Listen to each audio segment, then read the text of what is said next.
Hello everyone, welcome back to another video in the little SFDR series. Today we deal with the question of how can we classify our fund and how should we actually do this. It's one of the most important questions that fund managers are facing in this moment in time, and I thought that we could shed some light on this question with a little video. In the first place, it's very important to notice that is actually the crucial decision to be made, how you label your product as either being a default Article 6 product, an Article 8 product, or an Article 9 product, because depending upon your classification you will need to apply on the product level all different kind of standards, your prospectus, issuing document, and your report website. And on the entity level you will need to make additional decisions as what types of procedures, policies to amend or to adopt. So in this sense, how should we actually classify and how can we actually do this? In the first place, it's very important whether in the first place you have as an objective to have a sustainable fund or not. If you don't, then you can simply stop, label your fund as a default Article 6 fund, explain whether and to what extent you take into account sustainability risks, adopt, if you want or not, a principal adverse impact statement, and then you're done. If you would want to label it as sustainable, then of course the question pops up whether you want it to be an Article 8 or an Article 9 fund. And absolutely crucial in the first place is whether it pursues any good governance practice. If it does not have any good governance practice in an HR sense, then either Article 8 or 9 will not be applicable to you.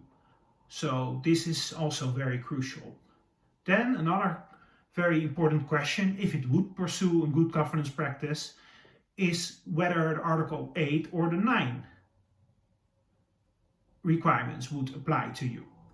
Well, to that end, you would need to assess whether you have a sustainable investment objective, because an Article 9 fund is only to be classified as such if it has either an environmental objective or a social objective, and then also it needs to comply with the do not significant harm principle.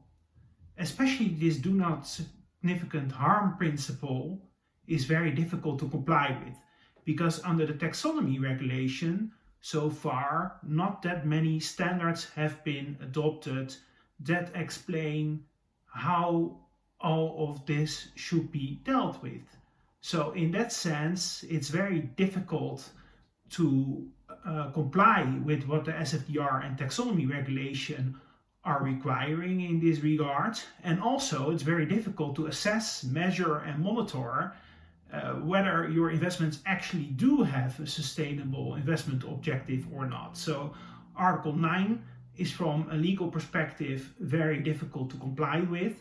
But also from the practical side, there is not that much data yet available to really assess and monitor the impact of your investments. So in this sense, we see in the market that very little fund managers are actually applying this standard so far.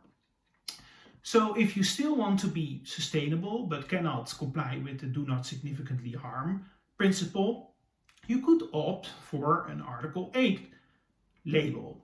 And this Article 8 is promoting environmental and or social characteristics in your fund. And then you would need to classify to what extent do you invest in sustainable investments, to what extent do you invest in products that are promoting environmental and social characteristics, and to what extent your investments do not comply with both of these categories.